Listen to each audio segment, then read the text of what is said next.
familia, estoy aquí una vez más para seguir con nuestro estudio del Evangelio de San Juan.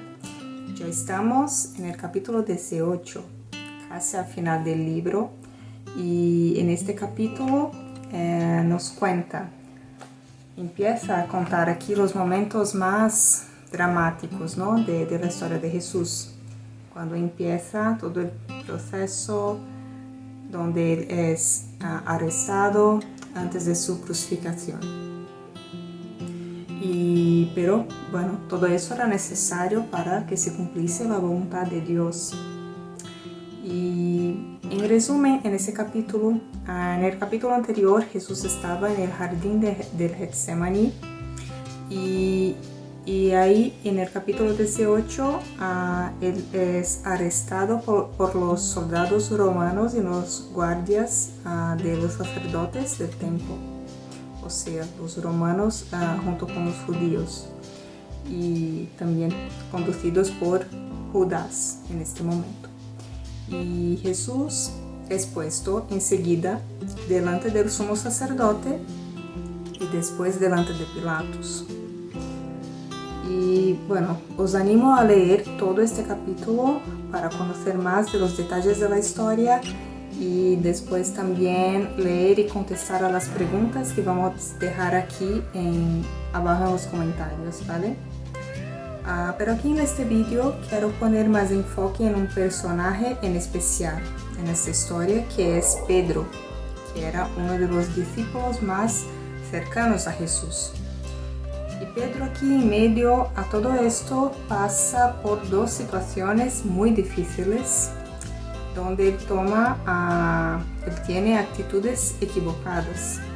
La primera de ellas está en los versículos 10 y 11, que dice: Entonces Simón Pedro, que tenía una espada, la desenvainó y hirió al siervo del sumo sacerdote, que le cortó la oreja derecha. Y el siervo se llamaba Malco. Jesús entonces dijo a Pedro: Mete tu espada en la vaina, la copa que el Padre me ha dado, ¿no la he de beber? Entonces Pedro aquí demuestra cómo todavía él no había entendido bien el propósito de Jesús y de qué manera Jesús iba a empezar su reinado, que no era un reinado humano y temporal, sino espiritual y eterno. Entonces Pedro tuvo esta actitud explosiva e impensada cuando cortó la oreja de ese soldado. Y después, la segunda situación está en los versículos de 15 a 17 y después de 25 a 27. Voy a leerlos. Y seguían a Jesús Simón Pedro y otro discípulo. Y este discípulo era conocido del sumo sacerdote. Y entró Jesús al patio del sumo sacerdote, mas Pedro estaba fuera a la puerta. Salió pues el discípulo que era conocido del sumo sacerdote y habló a la portera e hizo entrar a Pedro. Entonces la criada portera dijo a Pedro: ¿No eres tú también de los discípulos de este hombre? Dijo él: No lo soy. Entonces esta fue la primera vez que Pedro negó a Jesús. Y ahora de 25 a 27. Estaba pues Pedro en pie calentándose, y le dijeron: ¿No eres tú de sus discípulos? Él negó y dijo: No lo soy. Uno de los siervos del sumo sacerdote, pariente de aquel a quien Pedro había cortado la oreja, le dijo: ¿No te vi yo en el huerto con él? Negó Pedro otra vez y enseguida cantó el gallo. Entonces aquí es muy triste esta parte de la historia, ¿no? Porque Pedro niega a Jesús. Y justamente Pedro, que fue quien dijo en el capítulo 13, 37, Pedro dijo que él daría su vida por Jesús. Pero Jesús, como ya sabía lo que iba a pasar después, ya le había dicho que antes que el gallo cantase, Pedro le negaría 3 veces. Y fue justamente lo que se pasó aquí. Y Pedro, infelizmente, aquí tuvo miedo, ¿no? Dejó que el miedo le dominara y él quería estar cerca de Jesús, quería estar mirando lo que estaba pasando con Jesús, pero no quería exponerse. Y él no estaba tan preparado para morir por Jesús como pensaba que estaba. Pero Pedro al final reconoció su pecado. Aquí en Juan no da este detalle, pero en Lucas, que también cuenta esta historia, 22:62, dice que después de que cantó el gallo, Pedro, saliendo fuera, lloró amargamente. O sea, él reconoció, él tuvo este arrepentimiento.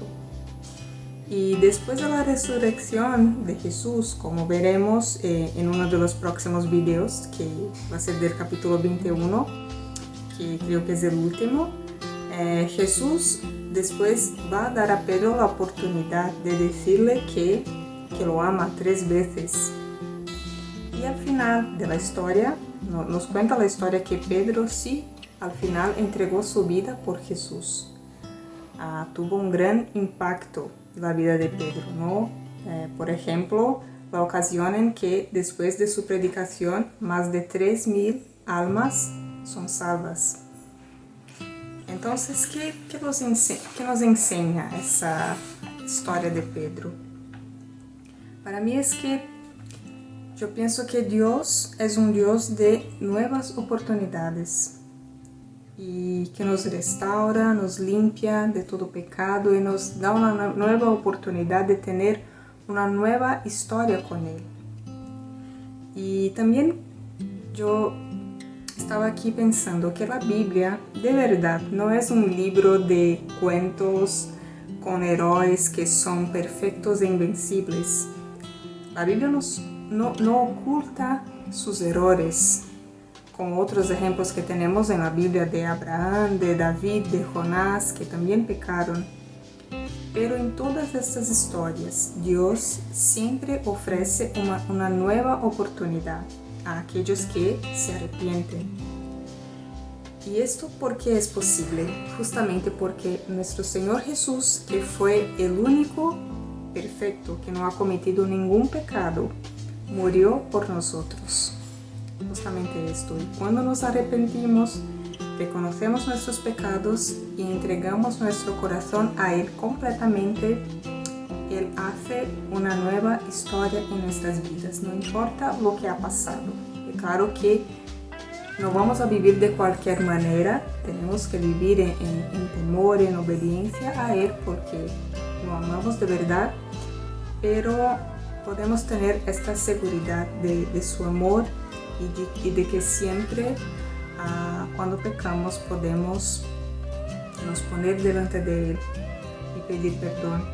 Y ahí a cada día más crecemos y aprendemos y caminamos con Él y nos quedamos más y más parecidos a Jesús.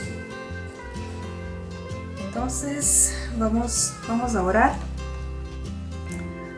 Señor Jesús, gracias porque por medio de tu muerte en la cruz podemos, Señor, tener una nueva historia. Todos nosotros, Señor, no solamente aquí estamos viendo la historia de Pedro, pero cada uno de nosotros hemos pecado, Señor, hemos te desapuntado y queremos, Señor, tener una nueva historia. Y te damos gracias porque tenemos esta oportunidad.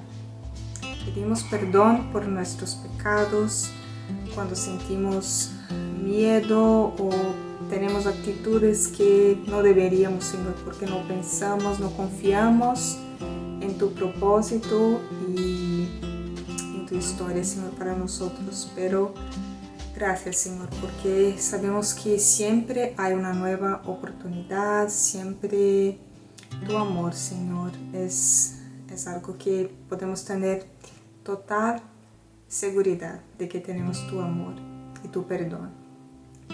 En nombre de Jesús. Amén.